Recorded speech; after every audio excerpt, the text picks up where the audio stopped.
Here we may meet the objection that science doesn't seem to recognize any such ultimate reality as I've been describing. If science doesn't recognize such a reality, how can I say that science helps to constitute it? Science is part of it. This puzzling state of affairs fuels the suspicions toward metaphysics and religion which one often encounters among people who admire the sciences. Why do we need anything but the sciences as they understand themselves?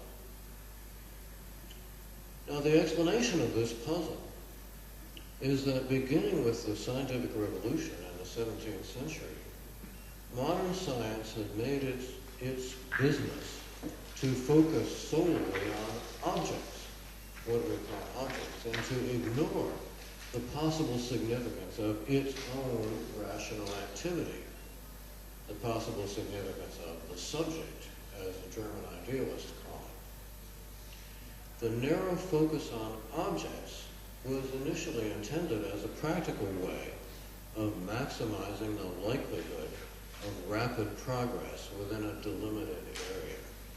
And it's been very successful for that purpose. But in the process, it's come to be taken for granted to such an extent that a scientist who suggests that her own rational activity deserves attention in its own right is likely to seem like an eccentric who is distracting attention from the only true reality, the reality of objects. And clearly what I'm suggesting is we must think more carefully about what we mean by reality. We can't simply assume that reality is what we call objective reality. And indeed, this is precisely what Plato and Hegel help us to do. To think about what we really mean by reality without jumping to the conclusion that objects are, by definition, the whole, the ultimate reality. I think I'll skip this next paragraph.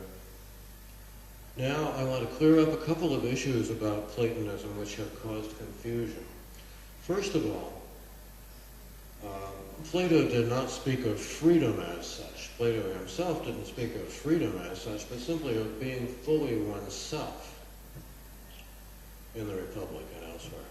Plotinus and St. Augustine in the 3rd and 4th centuries of the Common Era described this as an inner process. They began to emphasize how being oneself is coming from within.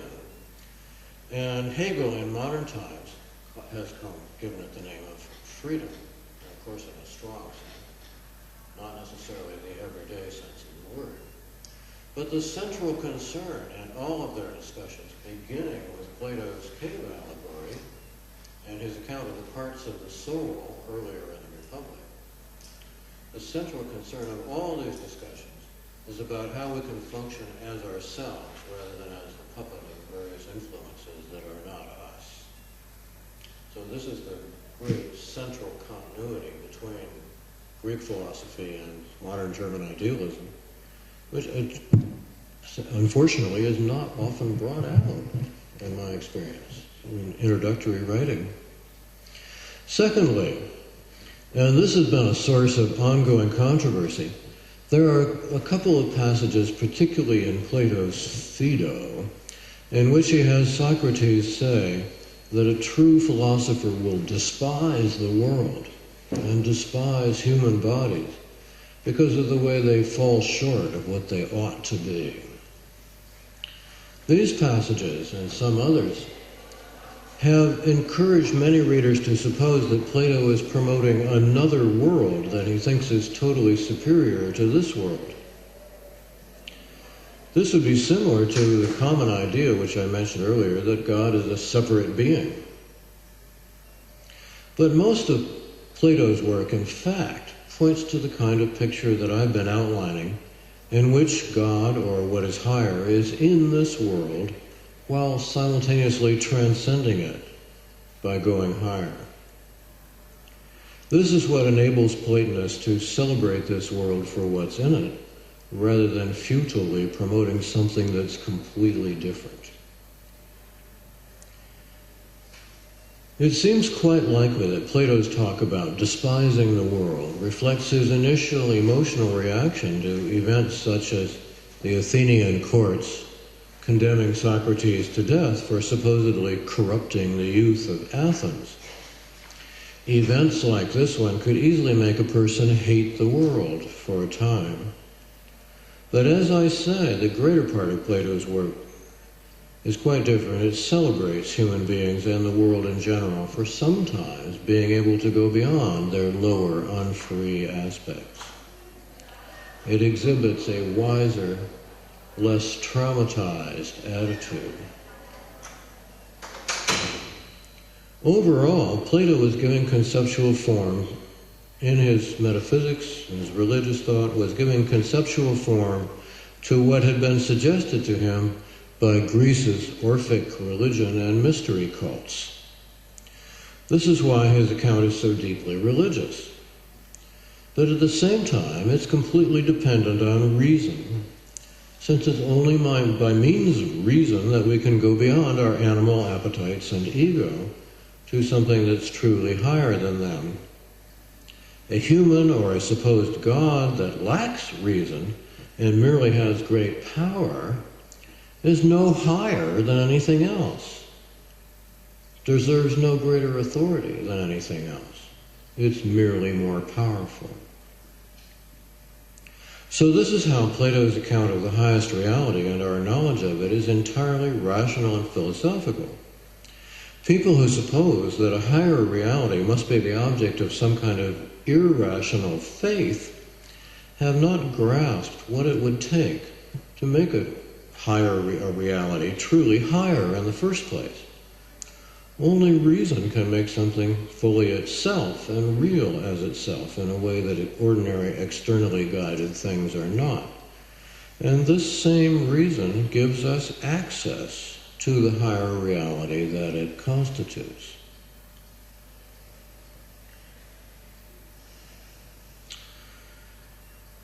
Now, once the modern sciences were underway, in the 17th century really, thinkers including Leibniz, Spinoza, and Immanuel Kant tried in various ways to clarify the relationship between what we might call science and the scientist, between the objects with which the sciences are concerned and the subjects that pursue knowledge of these objects. Kant, in particular, contrasted the science's theoretical knowledge, what he called theoretical knowledge of objects, with the practical faith by which Kant thought the actions of subjects must be guided. There was no way one could have knowledge of how one should act. One could only have practical faith. But if one's ideal is knowledge, which tends to be the case for those who are committed to the kind of inquiry we see in modern sciences, if one's ideal is knowledge, a faith that is contrasted with knowledge is bound to seem like a poor substitute for it. And this is why Kant's practical account of morality and religion has a limited influence since his time. One alternative which is often adopted would be to exalt some kind of faith over knowledge. As an admirer of science, and we're familiar with this response, right? Well, okay, if there's a problem about the relationship between religion and science, then the solution is to say that religion and faith are simply the final authority, and science is secondary. As an admirer of science, Kant was not tempted to do this, so he remained stuck with the problem of how to relate the two to each other. A third approach, which goes beyond Kant's uncomfortable dualism and beyond the exaltation of faith, was proposed by Hegel, who was in fact returning to something like Plato's original solution to the problem. Hegel explains how knowledge and faith, object and subject, each involve the other. Faith, in his view, as I suggested yesterday, is one's commitment to the pursuit of knowledge, and through knowledge, to the pursuit of being fully oneself and being real as oneself, as opposed to mere opinion, appetite, satisfaction, emotion, and the failure to be oneself. The subject that exhibits this commitment is far from being merely subjective, since, being real as itself, it has a more complete reality than most mere objects do. This is the point I was making earlier. We need to be clear what we mean by reality. Hegel elaborates this view systematically in his Science of Logic and his Encyclopedia of the Philosophical Sciences. In these great books, he investigates the central issue of what it is to be oneself and to be real as oneself. To begin with, he presents becoming, or coming into being and perishing, as entailing, I'm going to go through the central argument again that I outlined yesterday.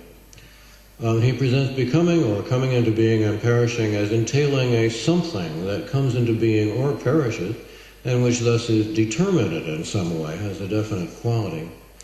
The question then is the something determinate through itself, an sich, or is it determinate through its relations to others? Sein für anderes. We might suppose that the something could be determinate through itself by being separate from others, as finite things are. But this separation still connects it to the others through the boundary that separates them from each other and which they have in common. So separation and finitude do not give us something that is determinate entirely through itself. The same point I was making earlier about egoism. The infinite, on the other hand, which involves no boundaries, promises to be determinate entirely through itself. As I mentioned in connection with the common conception of God as a separate being from us, it's important not to conceive of the infinite as another being, separate from finite beings, and thus, in fact, limited by its relation to them, and not infinite. What have I got here?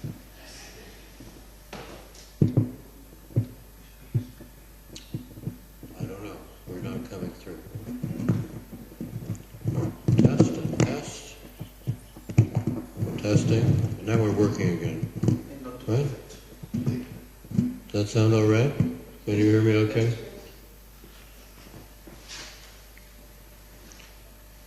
So Hegel proposes that in order to avoid this outcome, which he calls the spurious infinity, schlechte Unendlichkeit, in order to avoid this outcome and come up with a true infinity, we must conceive of the infinite as the finite's own going beyond its finitude. Then there is no border between the two, and we have before us what Hegel at one point calls the fundamental principle of philosophy in the Encyclopedia of Logic. He calls it that because in it we finally have something that is what it is through itself rather than through its relation to others, but which at the same time allows for the apparent multiplicity of finite beings. How can the finite go beyond its finitude? Hegel suggests we should think of this by analogy to our experience of inner freedom. We're sometimes able to be more self-determining and thus to be what we are more through ourselves by being governed by our own thinking rather than by opinions or appetites that originated outside us. Hegel here is drawing on Kant's notion of rational autonomy, in which the autonomous moral agent is governed by its own rational nature rather than by inclinations that probably originated outside it.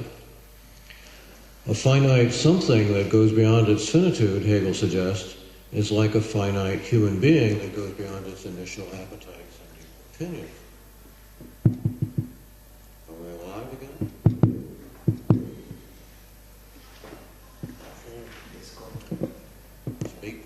Speak. Test. Wake up, machine. We have a loose connection somewhere.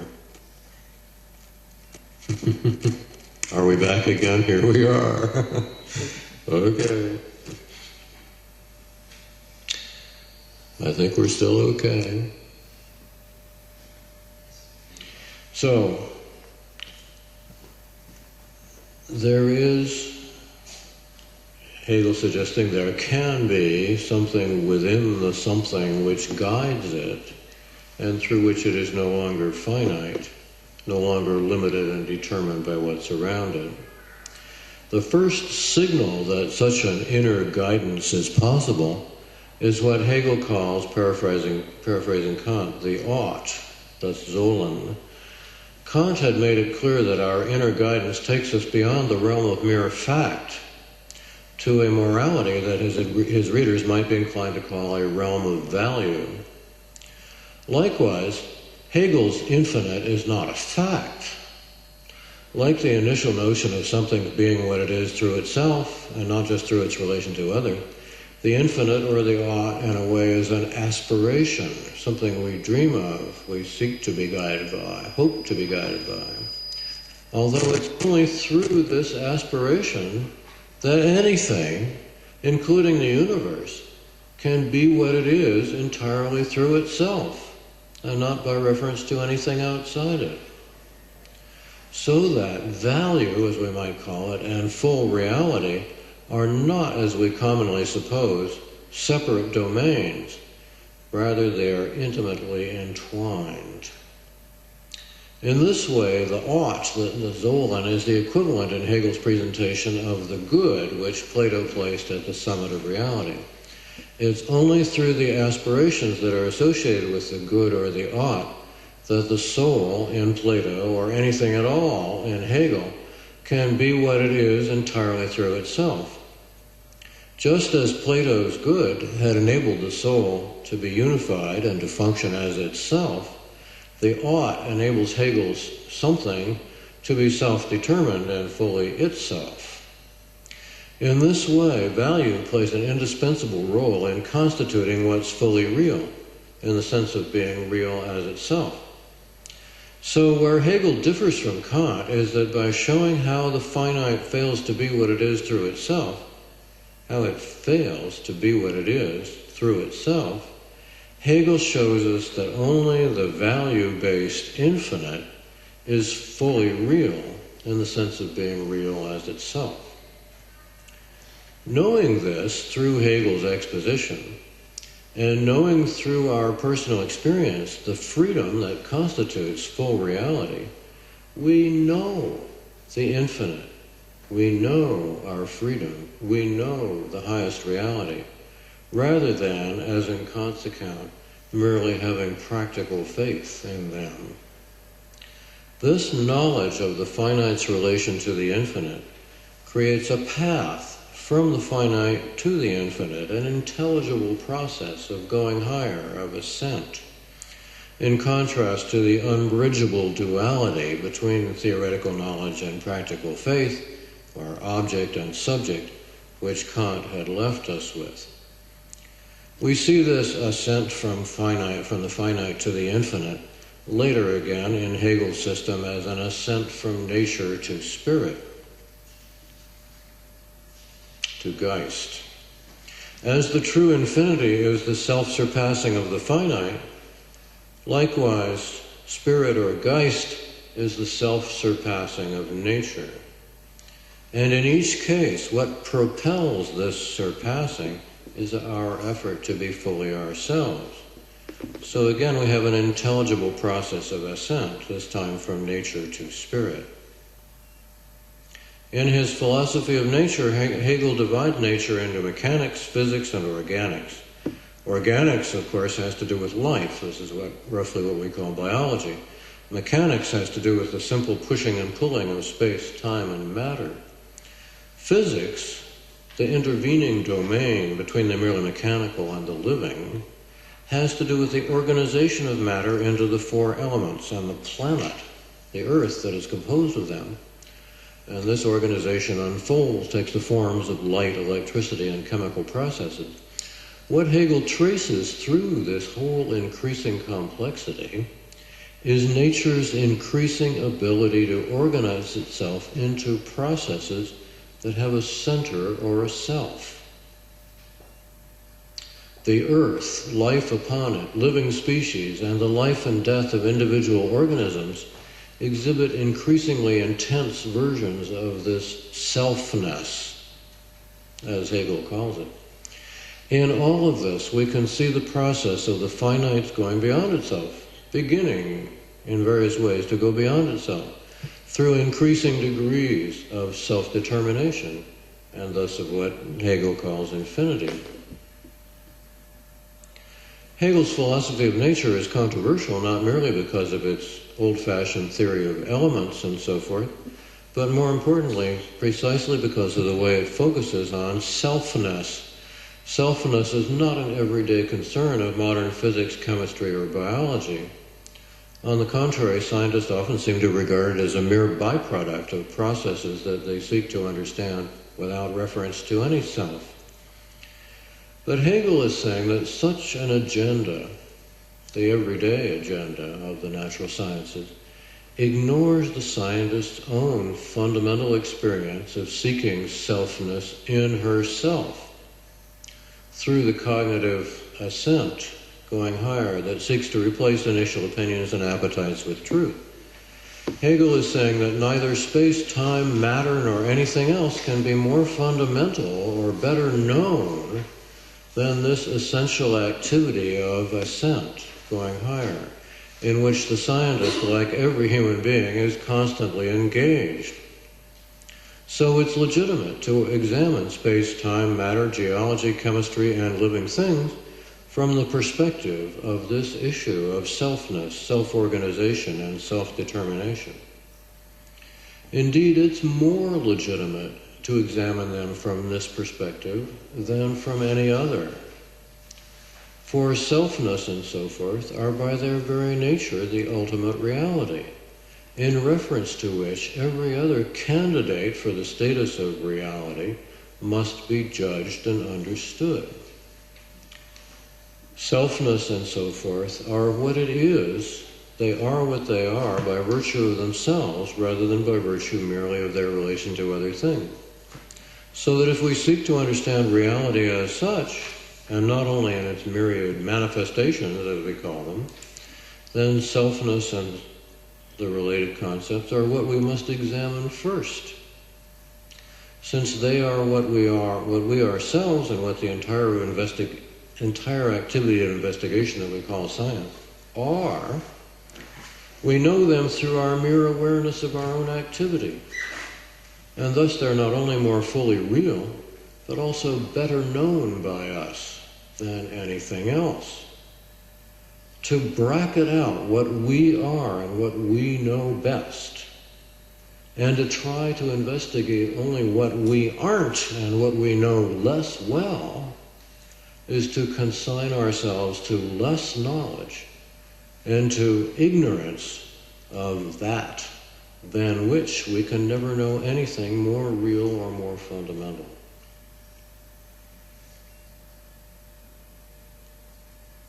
So Hegel presents spirit as the reality that focuses most fully upon itself, inasmuch as spirit asks, in line with the injunction of the oracle at Delphi, spirit asks what its spirit really is, and thus how it can successfully be itself.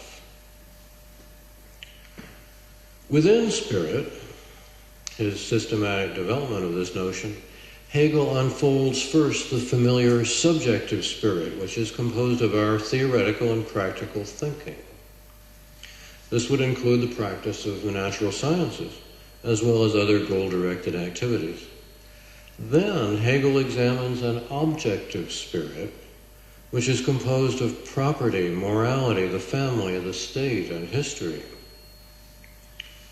Hegel, in addition to our inner functioning subjective spirit, Hegel calls all of these external institutions spirit as well, because they are ways in which our external social world enables us to be free, self-determining in our dealings with one another.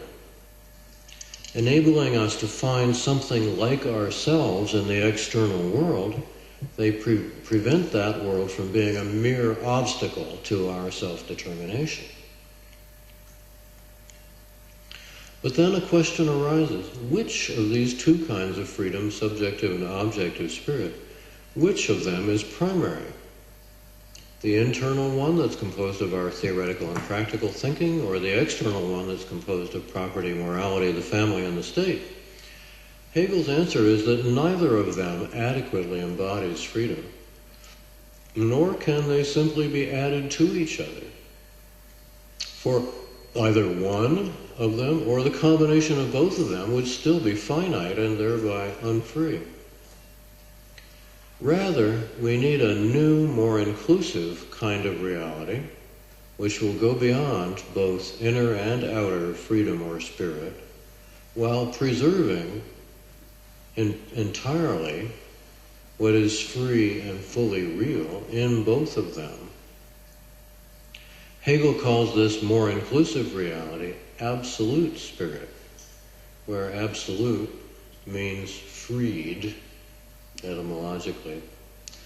We know this reality, absolute spirit, in the forms of the arts, religion, and philosophy. They preserve what is fully free and thus fully self-determining and fully real in subjective and in objective spirit, and they leave out everything else. So Hegel describes them as a reconciliation. In fact, he describes them, for reasons that I'll explain, as the spirit's elevation to God. So we'll begin with the first form of absolute spirit, which is art. Art is fully present in the outer world of the senses, but it also goes beyond that world by giving it the additional dimension that we call, nowadays we call aesthetic. In this additional dimension, we don't experience objective time, space, and finite concerns in the way that we do in the practical, merely subjective or merely objective world.